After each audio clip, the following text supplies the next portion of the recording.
ازيكم عاملين ايه؟ يا رب تكونوا بخير. تعالوا بقى النهارده مع بعض هنعمل الاستريبس في البيت بطريقه حلوه قوي وبسيطه جدا. ازاي يطلع معايا كريسبي من بره ويبقى مستوي من جوه حلو قوي، احلى بكتير من الجاهز، احلى بكتير من اللي بنشتريه من بره، ومش مكلف خالص بالنسبه لبره يعني. هنشوف مع بعض عملناه ازاي. اول حاجه انا عندي نص كيلو صدور دجاج، انا مقطعاها شرايح طويله كده بالطول، طبعا الحجم اللي يناسبكم. عندي بقى كوبايه زبادي، عندي بقى نص معلقة صغيرة دبس رمان، نص معلقة زيها برضو صويا صوص. ما نحاولش نكتر في الصويا صوص ودبس الرمان عشان التتبيلة بتاعتي ما تغمقش معايا. معلقتين بقى مليانين صغيرين مسترد، تدي طعم حلو قوي للتتبيلة. التوابل بتاعتي بقى ملح وفلفل، بصل باودر وتوم باودر، بودرة مرق دجاج، بابريكا. من كل حاجة برضو نص معلقة صغيرة. نبدأ نقلب بقى التوابل كلها كويس مع بعض،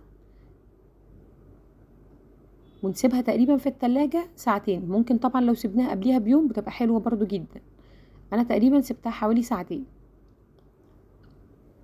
ونبدأ بقى نجهز الطبق الخارجية اللي هنغلفه بيها. انا عندي حوالي كوبايتين دي، هضيف نفس التوابل اللي ضفتها قبل كده: ملح، بصل باودر، توم باودر، بابريكا، بودرة مرق الدجاج، نص بقى معلقة صغيرة هنزودها الكركم لان بيدي لون حلو قوي في التحمير. هاخد من الدقيق ده تقريبا حوالي كوباية الا ربع دقيق، ونبدأ نضيف عليهم مية. عايزين نعمل كده خليط سائل تقريبا، ولا خفيف قوي ولا تقيل قوي. بصوا، حلو قوي كده. انا جهزت خلاص الخليط السائل بتاعي. عندي بقى تقريبا كوبايه وربع دقيق، هنزل عليهم بمعلقتين نشا كبار، وده بيدي قرمشه حلوه قوي وبيدي كريسبي كده، يبقى الغلاف اللي بره كريسبي قوي وحلو قوي. عندي بقى كيس فيجيتار، هبدا اضيفه على الدقيق ونقلبه كويس جدا مع بعض. والله يا جماعه الطريقه دي احلى بكتير جدا من اللي احنا بنشتريه من بره.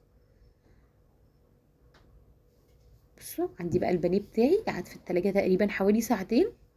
هبدأ بقى أغلفه أول حاجة بالدقيق الجاف، وبعد كده هنزله في الخليط اللي أنا عاملاه السائل، ونرجع تاني نحطه في الدقيق كده مرة كمان كده، ونقعد ننفضه كده شوية بحيث ان هو يدينا التمويجة اللي هي يعني بيبقى شبه الجاهز بالظبط.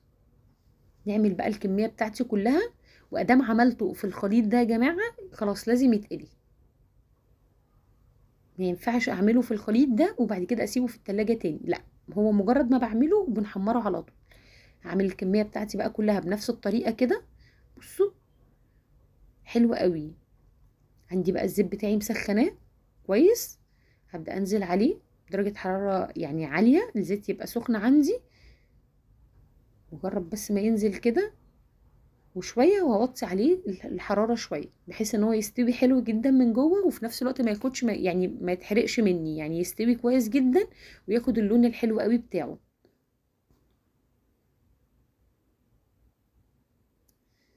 اوفر بكتير واحلى وانضف بكتير من اللي احنا بنشتريه من بره، وكتكلفة مش مكلف خالص بالنسبة اللي احنا بنشتريه من بره. على الاقل كفاية ان احنا ضامنين ان احنا عاملينه في البيت بطريقة يعني حلوة جدا. بسيطة، ما بياخدش مني وقت خالص. الولاد بتحب اصلا الحاجات الناجتس والستريبس والحاجات دي، الولاد بتحبها جدا. ينفع بقى معاهم في تمارين، سندوتشات، سناك، عشاء بالليل خفيف يعني. بصوا، حلو قوي مع شوية بطاطس بقى او حبة مكرونة.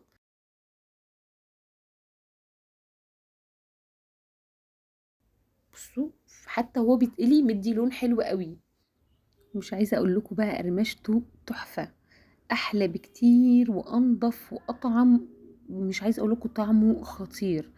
اللي مش هيجرب الوصفه دي بجد فايته كتير جدا يعني. جربوها، ومستنيه طبعا رايكم، ومستنيه كومنتاتكم. هتقولوا لي قد ايه هو عجبكم الطريقه، واحلى من بره قد ايه. بصوا الغلاف بتاعه من بره كريسبي باين قوي عليه، يعني باين قد ايه هو كريسبي. نطلعه طبعا على ما نطلعش على مناديل. بصوا شكله حلو قوي. مستنيه رايكم، مستنيه كومنتاتكم. يا رب الوصفه تكون عجبتكم. متنسوش اللايك والاشتراك. مع السلامه.